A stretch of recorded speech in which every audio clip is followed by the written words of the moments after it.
ஒருத்தர் உயிரோடு இருக்கிறப்போ அவரை கடத்திக்கிட்டு போகிறது வழக்கம். அவரை கொண்டு போய் எங்கேயாவது மறைச்சி வச்சுக்கிட்டு சொந்தக்காரங்களை மிரட்டி பணம் கேட்பாங்க. ஆனால் ஒருத்தர் செத்து போனதுக்கு அப்புறமும் அவரை கடத்திக்கிட்டு போய் மறைச்சி வச்சுக்கிட்டு பணம் கொடுத்தா தான் உடம்பை திருப்பி கொடுப்பேன் அப்படின்னு எங்கேயாவது கேட்டது உண்டா?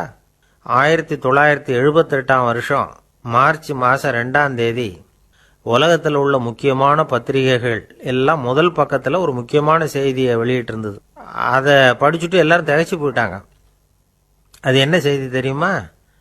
உலகத்தின் தலை சிறந்த நகைச்சுவை மன்னர் சார்லி சாப்ளின் உடல் அது புதைக்கப்பட்டிருந்த இடத்திலிருந்து காணாமல் போயிட்டுது அப்படிங்கிறது தான் அந்த செய்தி.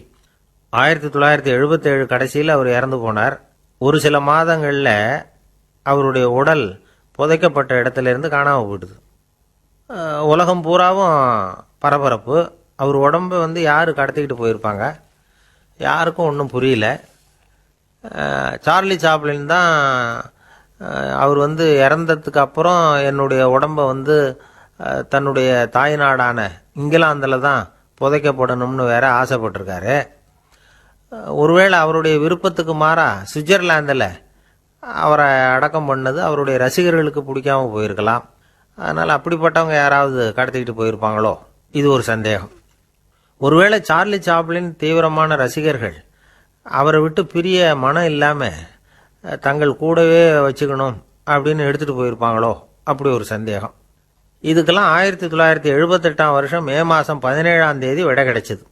இது சம்பந்தமாக 2 பேரை போலீஸ்காரங்க கைது பண்ணாங்க. கானவ் அப்படின்னு ஒருத்தர், வார்தாஸ் அப்படின்னு ஒருத்தர். இவங்க 2 பேரும் கிழக்கு ஐரோப்பாவை சேர்ந்தவங்க.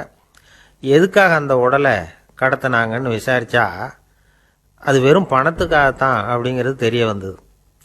சார்லி சாப்ளின் உடலை கடத்திக்கிட்டு போய் வச்சுக்கிட்டு நிறைய பணம் கொடுத்தா தான் திருப்பி கொடுப்போம் அப்படின்னு அவர் சொந்தக்காரங்களை மிரட்டி இருக்கிறாங்க. சொந்தக்காரங்கள்லாம் இதுக்கு என்ன பண்ணுறதுன்னு ஒரு முடிவுக்கு வர்றதுக்குள்ளே போலீஸ் அவங்கள கைது பண்ணிவிட்டுது. கிட்டத்தட்ட ஒரு 15 மைலுக்கு அப்பாலேருந்து அவருடைய உடம்பு அப்புறம் மீட்கப்பட்டிருக்கு. மறுபடியும் பழைய இடத்துலையே புதைச்சாங்களாம்.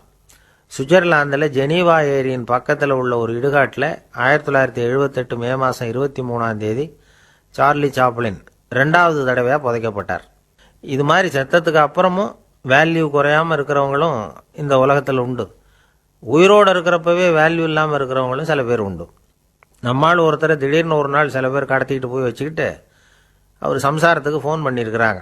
10,000 ரூபா கொண்டாந்து கொடுத்துட்டு உங்கள் வீட்டுக்காரரை அழைச்சிட்டு போங்க அப்படின்னாங்களாம். நான் 20,000 ரூபா உங்களுக்கு தரேன், அவர் வெளியில் விட்றாதீங்க, நீங்களே வச்சுக்கோங்க அப்படின்னாங்களாம் இந்த அம்மா.